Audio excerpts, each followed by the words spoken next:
Allie. Join me as I show you how to make one of this month's subscription projects from our kit box. This one is going to be the Blue Bell Pendant. You can do it into earrings if you want to. It is reversible since we're using some etched IrisDuos. And if you don't get this subscription and want to subscribe or want to see the list of products, go ahead and look below the video in the description. It'll link them all there with links back to our site.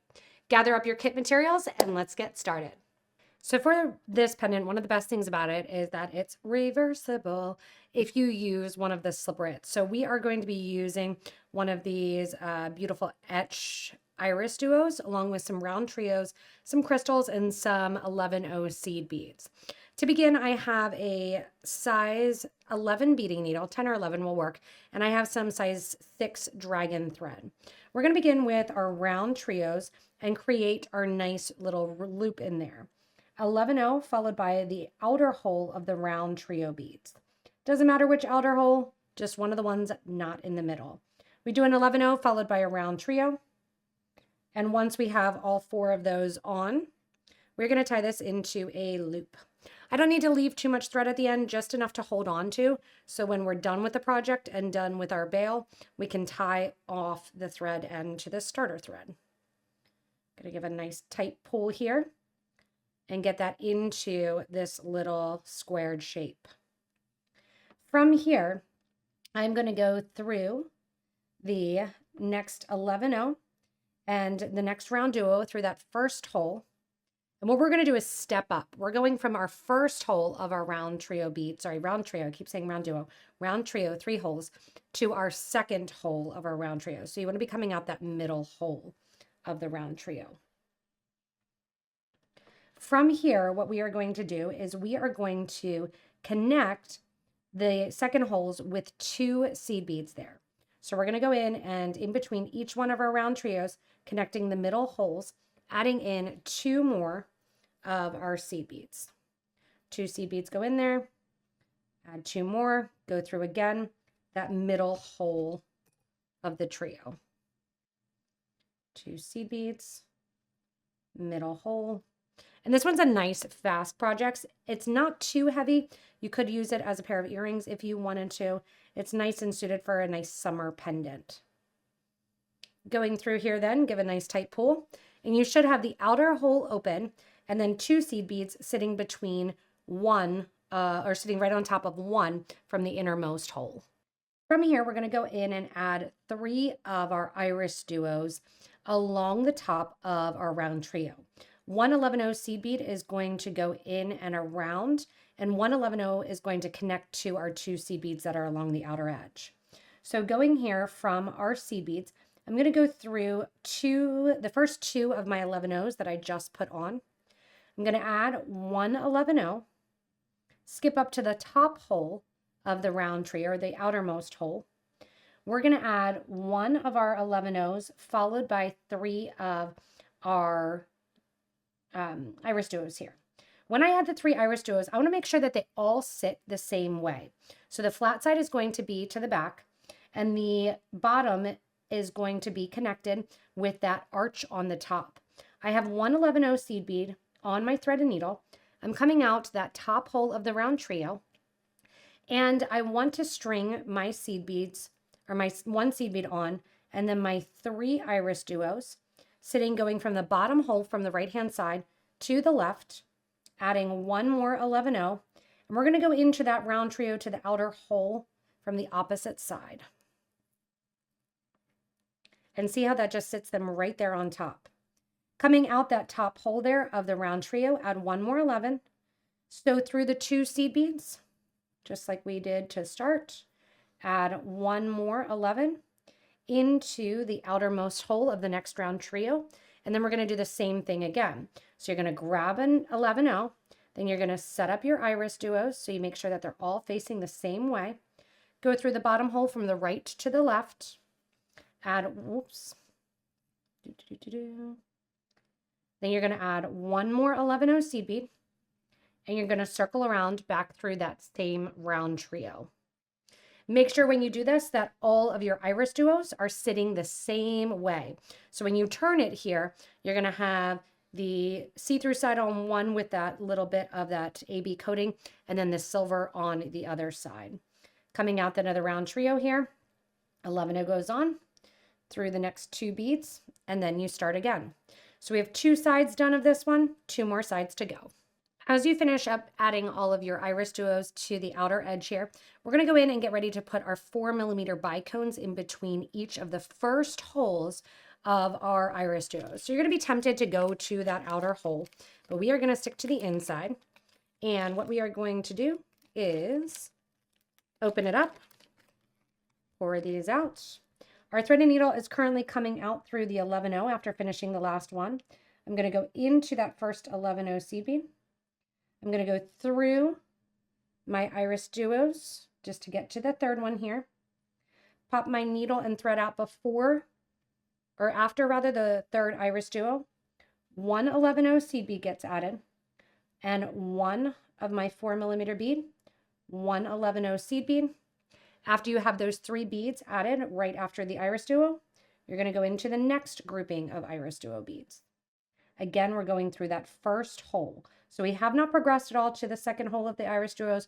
We're still on the first hole, just adding in that space there of 11, 4, 11 into the next grouping of our IrisDuo beads. I'm going to do this 4 times. This also helps to kind of establish them and to make them sit correctly and towards the outer edge. So it adds a little bit of bling, but it also has function.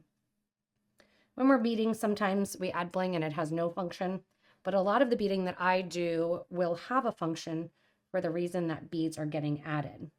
When you have trouble, difficulty beading and it's not quite fitting right, usually that has to do with the tension of the thread or even the size thread that you're using. If you have trouble and something's a little bit flimsy, chances are you may be able to use a thicker thread than what you are currently using. This one here, I'm using 6. If you decide, oh, it's really too flimsy for me, you can switch to a size 8 thread. That'll work for you as well. I'm going to string over to the start of my IrisDuos here. And you can see a pretty little section starting here. And now what we're going to do is we're going to pop up to go through the second hole of our IrisDuos. I'm coming out the first hole of the IrisDuo right there on the outer edge. And I'm going to step up by going to the second hole of that IrisDuo. As I step up to the second hole of the IrisDuo, we're going to put a 4mm bead on between our IrisDuos. We're going to sew from the first hole of the first IrisDuo to the second. When we get to the middle here, I want you to add 1, 2, 3, and 4 11 seed beads. Go back through that same IrisDuo bead that your thread is coming out of. Add another 4mm bead and sew through the last one. When you sew through the last one here, it gives a nice tight fit to the outer edge of that bead. From here, between them, we're going to add 2 seed beads and sew through the same 4mm bicone that's already there. So 2 seed beads through the 4mm bicone that we just put in on the last row. When we exit through the 2mm bicone, repeat 2 11 seed beads into your first IrisDuo on this next corner, add a 4mm bead, sew through the middle IrisDuo, add your 4 beads that sit on top, circle back around through that same IrisDuo bead, add another 4mm bead onto your thread and needle through the next IrisDuo. And watch that fit just happen perfectly. 2 seed beads go on. I go through my 4, 2 seed beads after, connect, and we're going to add all of our corner units on with our 4mm bicones. Once you get done adding in your seed beads and your bicones to the piece, it is completely finished, and all we need to do is a bail. So I'm doing a bail on mine, just like I did here, just a simple little ladder stitch. It gives a nice big opening. So if you're doing the subscription box and you want to use some different beads, you can totally use some different beads for your necklace and your chain. It's kind of up to you. You can take your thread around one more time around the outer edge too to stiffen that up. What I'm going to do is, while finishing up and adding those last 2 beads, I'm going to go up through my 2 11-0s that sit on top of my first IrisDuos here. I'm going to go through the third one and we're going to start our ladder stitch. If you've never done ladder stitch, super easy. add 2 seed beads, go back through the last 2 seed beads that your thread was just coming out of. Those 2 beads will sit right on the top. So through those 2 seed beads, nice tight pull, and add 2 more. So into the opposite side of the 2 seed beads that your thread is currently coming out of, add those 2 seed beads, go back through the 2 that you just added, give a nice tight pull. You're just going to keep doing this till you have a bail the size that you want it. It is up to you what you are going to put this on. I'm going to string a necklace that is just some 11/0s and some of my bicones, which will be great for just a summery necklace that you can use with or without this pendant. Going through here, adding 2 beads, sewing into the opposite side, going back through the 2 beads my thread just came out of, and I'm going to continue to grow my bail. Once you have your bail to the size that you want it to be, we're going to bring it back together into the first 2 seed beads that are on top of the IrisDuo bead. After you have your ladder stitch the length that you want it to be, I'm coming out the right-hand side here, and I'm going to go back into those 2 original beads from the grouping of 4 that are over top of my IrisDuo. And I'm going in from the right side where the thread is coming out of, over to the left, then back through, just like if I was ladder stitching, but just catching on to other beads rather than adding new ones on. I'm doing that little loop there, and as I pull, that gets my loop and my bail done. I'm going to go back through that one more time, reinforcing, since this is going to be where the piece gets the most tension.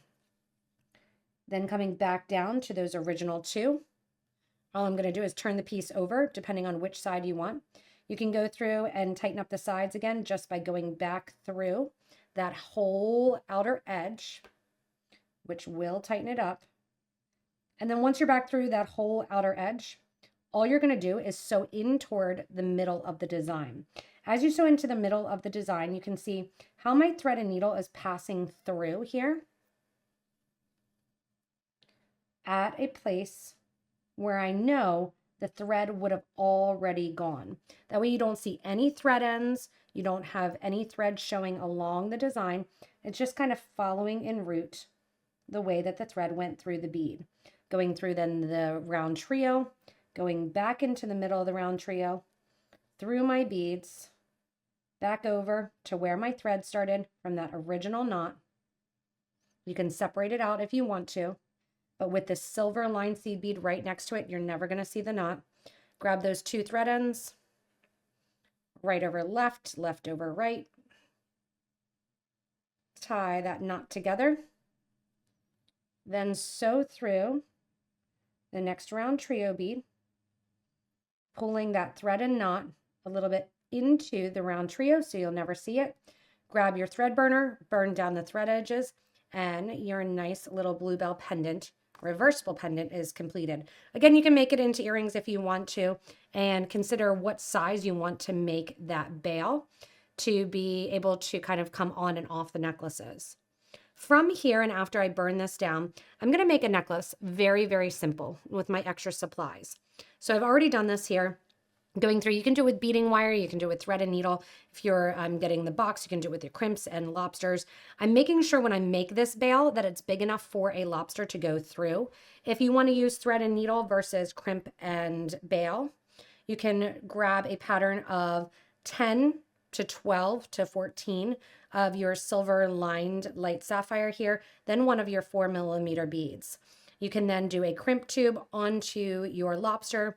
If you're doing thread and needle, you can grab from your stash one of your wire guards, take that up, burn that down, and then when you put this through, I want to show how it's just kind of a nice summer necklace that you can wear with or without the pendant. So if it's hot out, you can just wear this simple necklace that'll match a ton of your outfits, or you can put it right onto that piece and on as a pendant. Thanks so much for watching how to make this Blue Bell Flower Pendant. It is really fun to do the different shapes of the different seed beads together, and the bonus is with the etched design, this one is reversible.